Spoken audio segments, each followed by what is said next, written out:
At 30,000 feet above the Pacific, the quiet hum of the plane was shattered by the sharp hiss of hot liquid spilling. 11-year-old Jordan Myers flinched as scalding tea splattered across his cheek and soaked his shirt.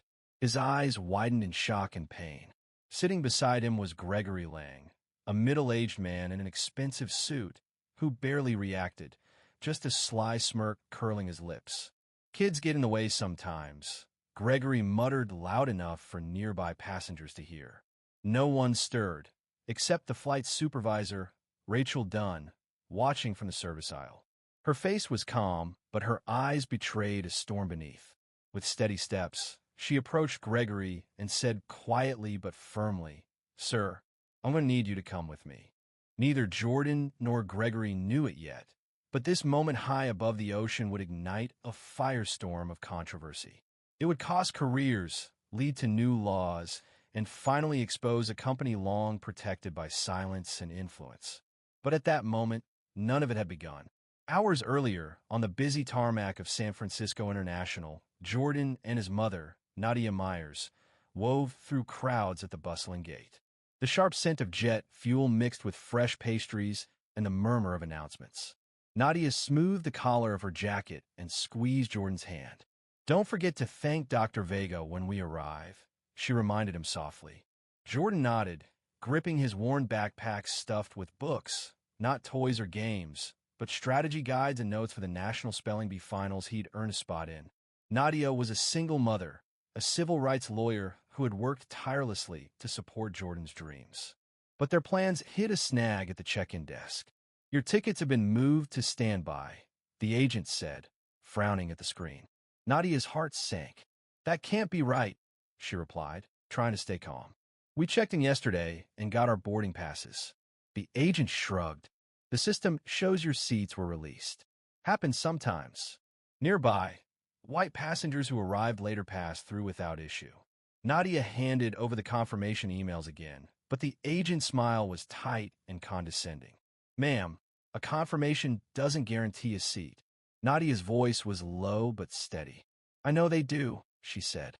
Eventually, they boarded, but the trouble wasn't over. At the door, a flight attendant told Nadia, "We had to rearrange seating. Your son is in 12B, and you're in 26D. He's only 11. We booked together months ago," Nadia argued. "Flight's full. There's nothing we can do." Jordan looked up, trying to reassure her. "It's okay, Mom. Just a few hours." Nadia knelt beside him, whispering, "Be polite, keep calm. If you feel unsafe, press the call button." Jordan nodded, his heart racing as he took his seat between two strangers, one of whom was Gregory Lang. Gregory had boarded last, visibly irritated. His sharp cologne filled the space around him as he sneered at Jordan like an unwelcome stain. "This is my seat," Gregory growled. Jordan checked his boarding pass. "It says 12B. Gregory flagged a flight attendant. "I'm a platinum member. I don't sit next to kids." The attendant confirmed the seat, and Gregory reluctantly moved to 12C. He muttered about new policies and quotas, but Jordan ignored him and buried himself in his book. Gregory's mood worsened during the flight. He made loud phone calls discussing deals and money, then launched a silent battle over the armrest, gradually encroaching on Jordan's space. Rachel watched quietly, recognizing the pattern, the slow, deliberate erosion of respect and comfort she knew all too well from her own past. When the drink service came, Jordan quietly asked for water. Rachel smiled and gave him 2 cookies, calling them for champions. Gregory snapped his fingers for scotch. Rachel remained polite but firm, serving in order despite his complaints. Hours passed, the sky outside darkening. Gregory's behavior worsened, sipping drink after drink, grumbling loudly. During meal service, he intentionally knocked Jordan's tray, spilling juice over his spelling notes. "Watch it," Jordan said softly. "Accidents happen," Gregory sneered, tossing him a napkin with a mocking grin. Rachel saw everything, but no one else moved. Then came the coffee. Rachel returned with a fresh pot. She poured Jordan's water first, then warned Gregory, "Be careful, it's very hot." He smiled thinly. Moments later, as Jordan reached forward for his pencil, Gregory, tilted his cup deliberately. Scalding tea poured over Jordan's face and chest. He gasped and sat upright, pain burning through him. "He bumped me," Gregory declared loudly. "Kids are a nuisance." Everyone saw what happened, but no one acted, except Rachel. She quickly pressed a cold bottle to Jordan's burns and helped him to the restroom. "These are first-degree burns, maybe worse," she said softly. "Please don't make it worse," Jordan whispered. "You didn't do anything wrong," Rachel assured him. She documented everything, took photos, and confronted Gregory in the galley. "I saw what you did," she said. He smirked. "It was an accident. Who will believe you?" The black flight attendant with a recent complaint. Rachel didn't flinch. "I'm changing your seat and filing a report. This will end your career." Moved to the back of the plane, Gregory exploded in anger. "She's playing the race card," he shouted. Passengers shifted uncomfortably, some nodding, others looking away. Jordan sat alone now, red burns on his skin.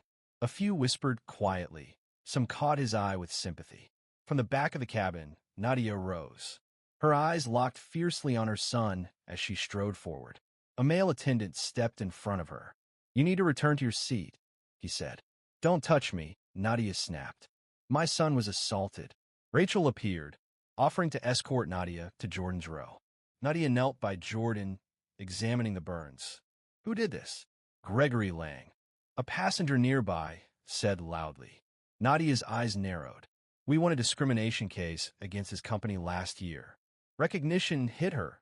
Gregory knew exactly who Jordan was. "Rachel, get the air marshal and the captain," Nadia ordered. Rachel nodded. The captain, a veteran named Hernandez, came forward. Rachel briefed him. "We followed protocol. We'll notify authorities," Hernandez said. But news spread fast. Corporate executives tried to dismiss the incident as a customer misunderstanding.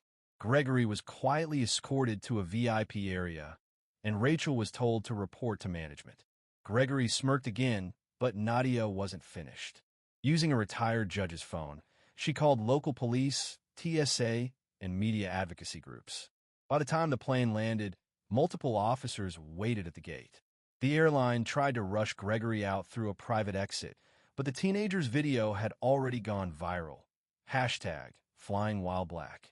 When security tried to separate Nadia and Jordan, she loudly asserted her rights. "I'm his legal guardian.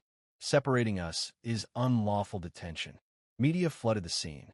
Paramedics treated Jordan's burns. Gregory was arrested right at the jet bridge. Rachel was taken to a small office and asked for her phone. Calm but firm, she replied, "You'll need a court order. You can fire me, but you can't silence me." Cameras caught Gregory being handcuffed, disbelief twisting his face. Atlantic Sky Airlines launched a cover-up, suspending Rachel, flagging her record, and leaking old dirt on Nadia. Jordan faced online harassment, but they kept fighting. Whistleblowers stepped forward. Passengers came forward with stories. 3 months later, Rachel, Nadia, and Jordan testified before Congress. "When the tea hit me, it burned," Jordan said quietly. But the silence hurt worse. Gregory Lang was charged, lost his job, and the airline faced lawsuits, resignations, and public outrage. 6 months later, Rachel stood at the Capitol as the Safe Skies Act became law. Nadia launched a legal advocacy group.